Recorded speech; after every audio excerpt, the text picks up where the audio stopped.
शेतकऱ्यांसाठी नाही, आपल्या सगळ्यांसाठी सूचना आहे. हो, सगळे घेतो. प्रज्ञाताई बोला.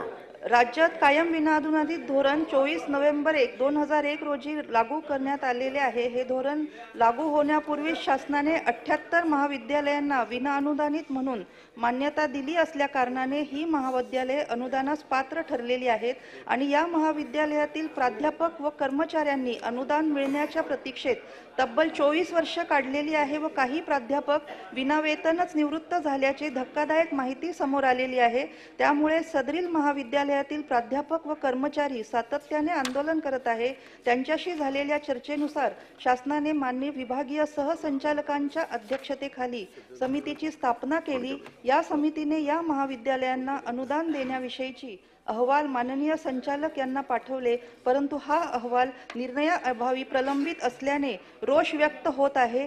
त्यामुळे तातडीने शासनाने निर्णय घेऊन 2001 पूर्वीची 78 वरिष्ठ महाविद्यालये 24 तुकड्या आणि 14 विषयांना तातडीने अनुदान द्यावे अशी मागणी मी विशेष उल्लेखाच्या माध्यमातून करीत आहे. धन्यवाद सभापती महोदय.